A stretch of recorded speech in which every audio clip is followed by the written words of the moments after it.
Estamos de volta com Hora da Saúde de hoje. Neste programa nós estamos falando sobre perda auditiva. A gente continua aqui com a Juliane Vilela Muniz, ela que é fonoaudióloga do Hospital de Amor. Ju, no bloco anterior a gente estava falando sobre as profissões que têm maior propensão à perda auditiva, né? Você falou das pessoas que trabalham em avião e depois?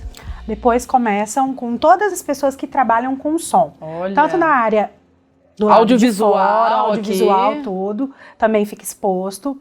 Aí depois são todas as pessoas que trabalham dentro da área dos transportes. Quem trabalha depois é dentro da ambulância. E, em quinto lugar, engenheiros, operários, a parte toda de engenharia, construção civil. Então, normalmente são 85 dBs e a partir de 85 já é uma exposição que, se você ficar a mais de 8 horas, já começa a te uma perda auditiva nos sons altos. Ou quem fica perto tem muito contato com som altos ou com som muito próximo ao ouvido. Isso. Então, olha só, você de casa é bom ficar esperto, você está nessa situação. Juliane, e a labirintite, ela tem ou pode ter alguma relação com a perda auditiva? Sim. Todo mundo que tem a crise de labirintite, durante a crise, você realiza uma audiometria tonal e vocal. Cada paciente, ele tem um som quando ele tem a crise labiríntica. Pode ser uma panela de pressão, pode ser um pernilongo, pode ser um grilo, pode ser uma cachoeira. Quanto maior a crise, maior essa intensidade sonora que ele sente. No caso, o paciente procura ou a fono ou o otorrino, queixando que tem um barulho, um zumbido que não para. Existem pacientes em crises piores que vêm a desmaiar, tem aversão à luz. Então, assim, são pacientes que têm, caracteristicamente, uma perda auditiva, normalmente nos sons altos. Quando você faz audiometria simples para um retorno, para saber se está pior ou melhor, quando você faz no momento da crise, ela dá pior. Aí entra com o otorrino junto à medicação, faz o tratamento e a fonoaudióloga realiza uma terapia deitando o paciente e fazendo uma movimentação ocular com a cabeça inclinada para poder virar esse barulho ao contrário. E varia de paciente para paciente a quantidade de sessões, tá? Olha. Juliane, eu ouço bem, mas eu tenho dificuldade em entender o que as pessoas falam. Eu posso ter uma perda auditiva? Pode ter uma perda auditiva. Pode ter um problema no processamento auditivo, tipo, estou escutando, mas não consigo processar isso que foi falado. Então, precisa procurar. No caso, procura um clínico geral e ele vai te encaminhar se há necessidade de realizar a audiometria tonal, vocal ou a imitanciometria. Certo.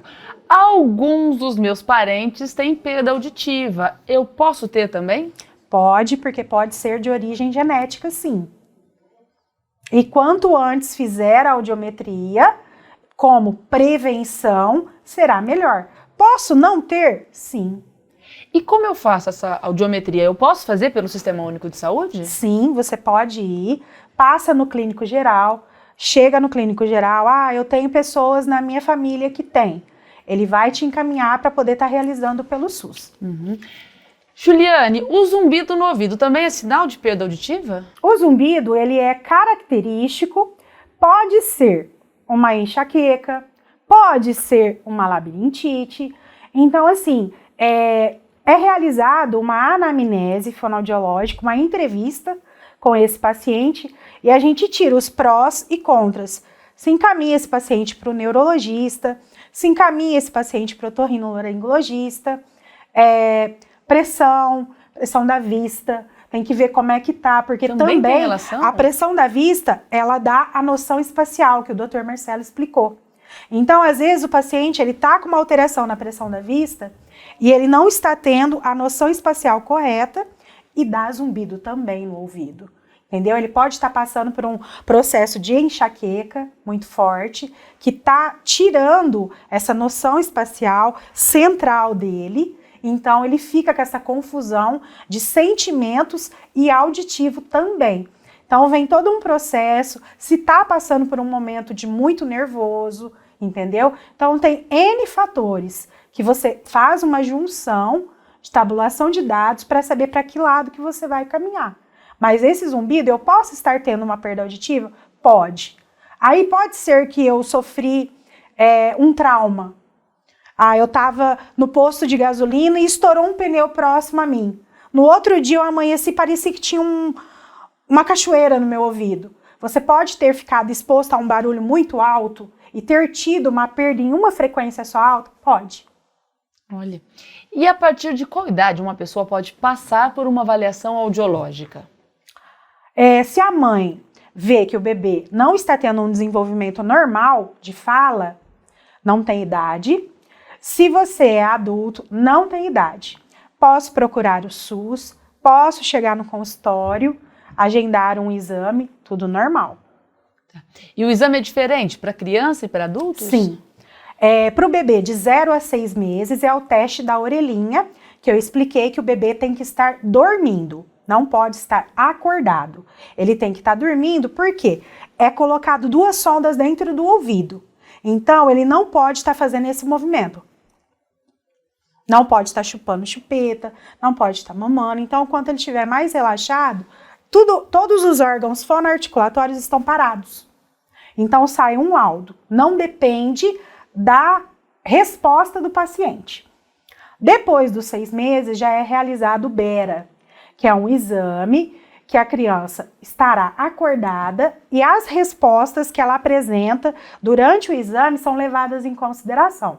Piscar de olhos, a resposta, levantar a mão. E depois dessa idade já tem a audiometria tonal, que são tons puros. É colocado o paciente dentro de uma cabine acusticamente tratada e o paciente é avaliado orelha direita, orelha esquerda e ele responde a esses apitos. Depois tem a parte da fala, onde o fonoaudiólogo fala palavras monossílabas, dissílabas, e ele vai repetir. Se esse paciente, você deu estímulo, você falou pá, ele responde chá, aí você fala, opa, já sobe alguma mais coisa 5. errada. Aí vai vendo, você fala mão, ele fala cão, não, aí você vai aumentando até ele te dar a resposta da mesma palavra que você falou. Mas, se eu sou um funcionário e eu quero mentir sobre o meu exame, eu faço esse exame, eu posso mentir? Pode.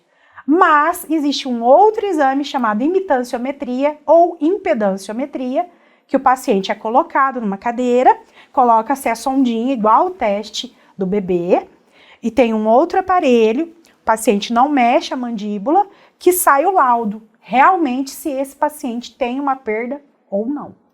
Yeah. O meu filho, ele teve muitas otites quando era criança e hoje está indo mal na escola. A professora sugeriu uma avaliação do processamento auditivo, né, cujo resultado deu alterado. É possível que ele esteja novamente com otite? Sim. No caso, esse paciente que ele sempre tem dor de ouvido, sempre tem infecção, ele tem que passar de 6 em 6 meses com o otorrino. Porque às vezes tem pacientes que precisam fazer limpeza de 6 em 6 meses. Por quê? A cera, ela é a proteção do nosso ouvido. Mas existem pacientes que produzem mais, existem pacientes que produzem menos e existem pacientes que se alimentam com aquilo que produz a cera. Então, se você come muito chocolate, leite, gordura, manteiga, pimenta, ketchup, mostarda, maionese, requeijão, é mesmo? Você produz mais cera que outras pessoas. Se diminuir a quantidade desses alimentos, diminui a produção? O seu organismo ele é autolimpante. Então, vai sair pelo seu organismo. Vai ter aquele acúmulo normal. Por que todo mundo procura o fonoaudiólogo nas épocas de finais de ano? Porque todo mundo come leitoa, pavê, nananana, e todo mundo vai pra piscina, pro mar. Aí, e não é a piscina e o mar. Não, mas molha a cera que tá lá acumulada de tudo aquilo delicioso que a gente come no final do ano. E acaba que entope mais o ouvido e todo mundo chega em janeiro falando que tá todo mundo surdo. Juliane, você desvendou o segredo aqui hoje. Todo mundo precisa, às vezes, em janeiro, quem produz mais cedo e se alimenta desses alimentos, fazer a limpeza também. Então essa é a época certa para procurar um otorrino, Sim, procurar janeiro. uma fono. Em janeiro. Excesso de otite, infecções do ouvido, elas podem gerar perda auditiva também? Sim. Por que isso, Juliane? Porque a orelha, ela tem 4 tipos de perda. E as perdas auditivas, elas acometem a parte fisiológica do ouvido. Ouvido externo, ouvido médio, que é o primeirinho, e o ouvido interno lá dentro. Então, a perda do tipo condutiva, ela começa na entrada condutiva, conduz o som, entra e sai. Então, ela vem a parte externa, se tiver com alguma lesão, e na orelha média. Então, se você tem uma lesão, nessas 2 partes, você já tem uma perda. Aí vem a tipo neurosensorial, que é dentro da orelha interna, ou por um trauma que você passou. Tipo, eu tô lá e coço meu ouvido, estouro minha membrana timpânica, perda. Olha. Ou então você nasceu com uma perda auditiva de tipo neural, sem o nervo auditivo. Então não vai ter como ouvir. Então, dentro do conduto, tendo alguma parte fisiológica alterada, é característico de perda. Só depende o grau, leve, moderado, severo e profundo. Entendeu? Mas dá perda. Nossa, bom saber disso também. Juliane, eu quero agradecer a sua presença, muito obrigada. Acho que você esclareceu muitas dúvidas do pessoal de casa. Minhas, você esclareceu várias. Muito obrigada. Obrigada a você, obrigada ao convite e obrigada a todos. E você aí de casa, esclareceu as suas dúvidas? Eu tenho certeza que muitas delas. Se você quiser assistir novamente esse programa, quiser compartilhar com alguém, ficou com alguma dúvida, é só ir lá, youtube.com/Hospital de Amor, procurar a playlist Hora da Saúde e assistir novamente esse programa. A gente se encontra no próximo Hora da Saúde. Até mais!